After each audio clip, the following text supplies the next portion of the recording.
parler de ce quart de finale, on accueille tout de suite notre invité du jour, Pascal Mahé.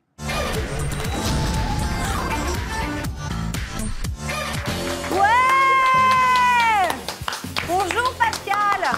Bonjour. Deux fois en une semaine. C'est dingue, hein? En plus, on va finir par s'habituer. Mais oui, on s'était dit, on va vous mettre une musique genre de Barjo comme la dernière fois, truc de fou, truc de dingue. Mais en fait, vous, les experts, je trouve que vous ressemblez à Grissom, là. Grissom. Grissom? Oui, c'est un héros dans... Ah d'accord. Non, vous trouvez pas? J'ai toujours pensé que j'avais la stature d'un héros. Bah voilà, tout à fait. D'ailleurs, vous êtes un Barjo. Alors, on vous accueille aujourd'hui pour une raison très simple. On avait envie de vous revoir parce que vous êtes le papa de Quentin Mahé, le rookie de l'équipe de France. Voilà, l'équipe de France donc, qui est en demi-finale. Vous avez bien regardé le match et tout, vous avez fait vos devoirs hier. On vient de voir un petit résumé de ce quart de finale face à la Slovénie. Alors, ça a été un petit peu plus compliqué que face à l'Argentine, mais est-ce qu'on peut se dire que c'était une victoire facile? Je dirais que sur la première période, elle est bien maîtrisée, puisqu'au bout de 30 minutes de jeu, on mène 18-10. Hein, comme vous l'avez dit, comme tout le monde peut l'observer, Thierry Omeyer a été conséquent, avec 11 arrêts, donc pas loin de 50% sur la première mi-temps. Et puis, on rentre sur la deuxième période avec les mêmes intentions. Par contre, de la 35e à la 50e, il y a un coup de mou, où là, on prend un 9-3. Donc, ça s'explique aussi par le fait que Skov a repris la maîtrise du jeu dans sa cage et a fait les arrêts aussi qu'il fallait faire à ce moment-là. Et puis, il y a eu cet événement de jeu là où on a été exclu 2 joueurs 2 fois 2 minutes. 4 joueurs seulement se sont retrouvés. Donc on se prend un 3-0 sur cette phase-là. Donc, voilà, on a malgré tout su contrôler l'affaire. Il y a eu un petit moment de doute, mais enfin, avec l'avance qu'il y avait sur la première période, ça a été géré assez facilement.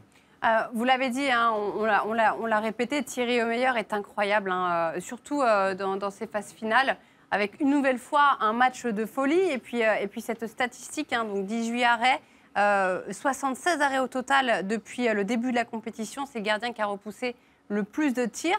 Alors, les gardiens, on en avait aussi beaucoup parlé. Je vais faire un petit parallèle pendant le mondial de football, hein, cet été. On avait dit que c'était le mondial des gardiens. J'ai la sensation que là aussi, c'est le mondial des gardiens parce que quand on regarde les autres quarts de finale qui se sont joués en même temps, que ce soit Qatar-Allemagne, le gardien du Qatar a été aussi exceptionnel. Quand on regarde aussi le match entre la Pologne et la Croatie, pareil, le gardien s'est illustré.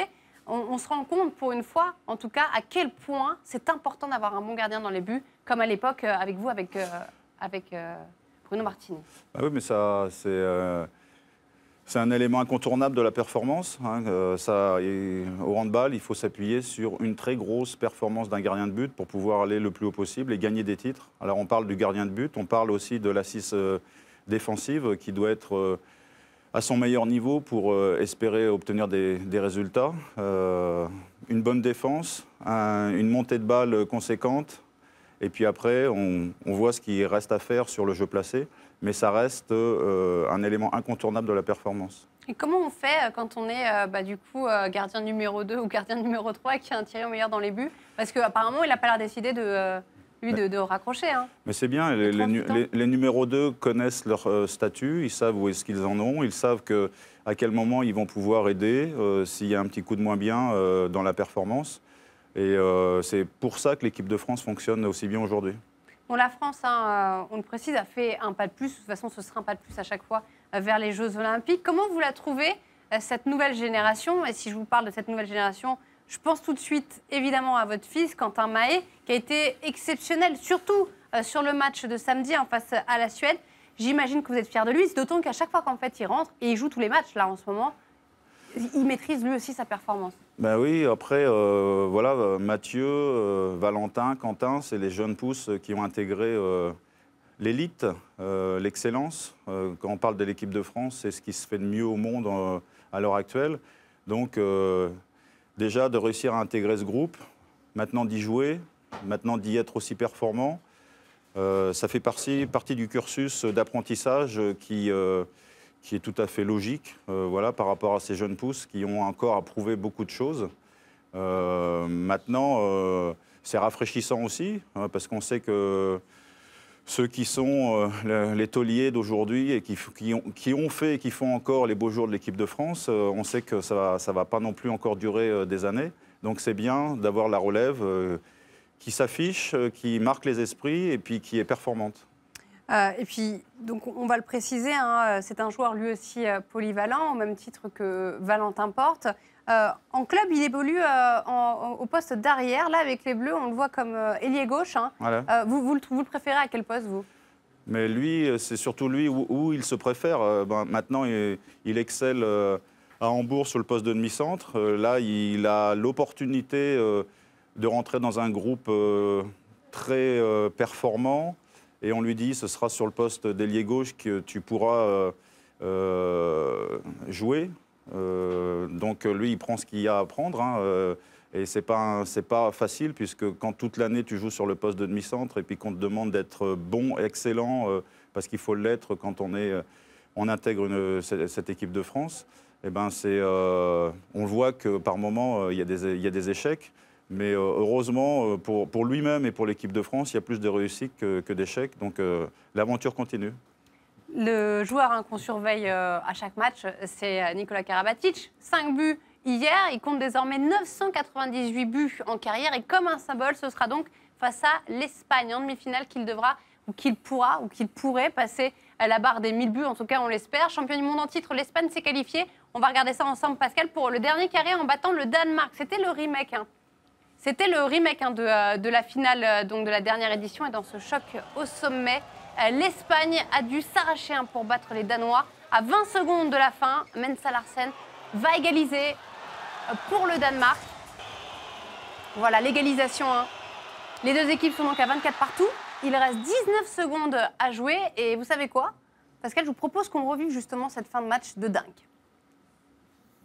Le Danemark a entretenu l'espoir. Il reste 10 secondes.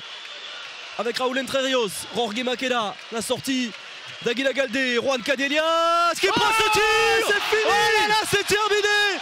Au bout du suspense, le succès espagnol grâce au meilleur buteur de l'Euro 2014. Eh bien, c'est l'Espagne qui l'emporte d'un petit but au bout d'un suspense complètement fou. Succès de l'Espagne, 25-24. L'Espagne affrontera l'équipe de France en demi-finale. Comment on va faire pour les battre, ces Espagnols? Mais aujourd'hui, elle fait partie, aujourd'hui et depuis un certain temps quand même, des grosses écuries sur la scène internationale. C'est une équipe qui est physiquement très complète, à savoir, comme on l'a dit tout à l'heure, des gros gardiens qui sont aussi performants, une défense qui l'est tout autant, un jeu de transition sur la montée de balle qui se projette aussi, donc elle se projette très vite vers l'avant, donc ils sont aussi très performants dans ce secteur. Et puis un jeu offensif où voilà, c'est bien construit, c'est bien dans la percussion, c'est bien dans l'efficacité au tir. Donc il ne faudra absolument pas se louper dans un de ces secteurs-là pour pouvoir espérer l'emporter face à cette équipe d'Espagne. Alors très rapidement, est-ce que pour vous, le vainqueur de cette demi-finale, hein, sachant que dans l'autre demi-finale, c'est Pologne-Qatar, oui, est-ce que le vainqueur de cette demi-finale entre la France et l'Espagne gagnera le mondial? Bon, on a envie de le dire, parce qu'on sait que ces deux équipes sont complètes voilà, dans ce qu'elles proposent, aussi bien offensivement que défensivement. On sait que sur la Pologne, ils ont aussi beaucoup d'arguments, mais il y a moins de créativité qu'il peut y en avoir sur ces deux équipes. Sur le Qatar, on sait comment cette équipe s'est construite et elle s'assoit beaucoup sur les performances là, de leurs gardiens. C'est ce qui gomme un petit peu les errances qu'ils pourraient avoir dans certains secteurs. Donc l'Espagne et la France ont de gros atouts à faire valoir et oui, ça sera les prétendants au titre suprême. Maintenant, il n'y en aura qu'un qui sortira du chapeau et puis on verra ça vendredi soir. Est-ce que vous aimez le foot US? Oui, mais je n'ai pas trop l'occasion de le regarder. Ah bah vous savez quoi, on va vous donner toutes les infos intéressantes pour pouvoir suivre le 49e Super Bowl qui se jouera donc dimanche et ce sera à suivre sur beIN Sport, c'est l'Express Stories.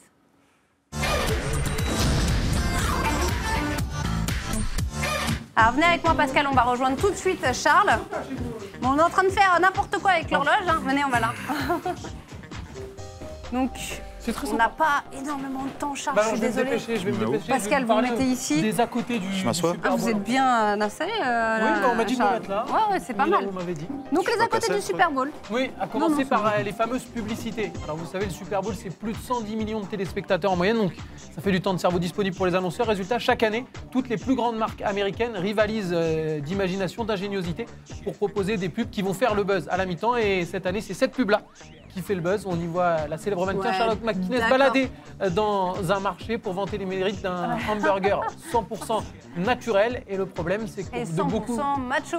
Non, elle est très bien cette pub, mais apparemment, elle serait trop haute pour un programme familial oui, comme le Super Bowl. Elle pourrait donc pas.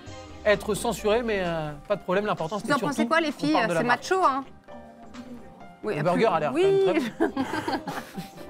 Bon, après les pubs, le fameux concert de la mi-temps. Tout à fait. Alors chaque année, c'est un show exceptionnel. Cette année, ce sera Katy Perry avec Lenny Kravitz. On avait vu U2, les Rolling Stones. Et le concert qui est resté peut-être le plus dans les mémoires, c'est celui de Janet Jackson avec Justin Timberlake. C'était en 2004 et le fameux Nipplegate. Alors en fait, il y a cacher ce sein que je ne saurais voir. Exactement, ils avaient préparé une petite chorégraphie. Justin Timberlake devait arracher une partie de la tenue de Janet Jackson, sauf que tout est parti. Résultat, on a vu une partie du sein de la chanteuse. Ça a fait un tollé aux États-Unis. Le secrétaire d'État Colin Powell a été obligé d'intervenir pour déclarer que c'était une honte de voir de telles images dans un programme, encore une fois, familial. Mais ça n'avait pas été censuré, il n'y avait pas un truc, après, quelques secondes d'écart. Pour les Grammy Awards, ils avaient justement mis quelques secondes d'écart pour que ça ne se reproduise. J'adore les histoires comme ça me fait beaucoup rire.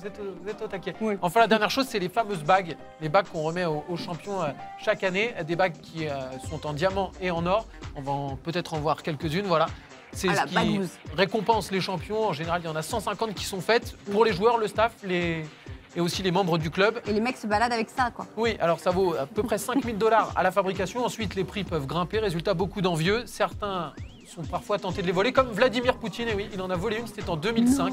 Il reçoit en fait le propriétaire de la franchise des Patriots, qui était champion en titre à l'époque, Rob Kraft. Rob Kraft lui montre sa bague et Poutine s'en va avec. Résultat, le propriétaire de la franchise a été réclamé sa bague auprès de l'État américain, qui lui a dit que, vu le contexte actuel, il valait mieux qu'il fasse une croix sur sa bague pour éviter de créer des tensions entre Américains et Russes. Super. Vladimir Poutine a une bague, il n'a jamais gagné. Vous savez, pendant le mondial, le meilleur joueur, à chaque fois, il gagne une montre. Voilà. Donc voilà. Mais il devrait tenter la bagousse, ça peut être intéressant. Est-ce que vous pouvez me sortir une petite virgule game time, histoire qu'on fasse... Il n'y a pas de virgule, c'est pas grave, on sera vu. Venez avec moi, on aime bien animer. Venez les filles, on va vous présenter un monsieur.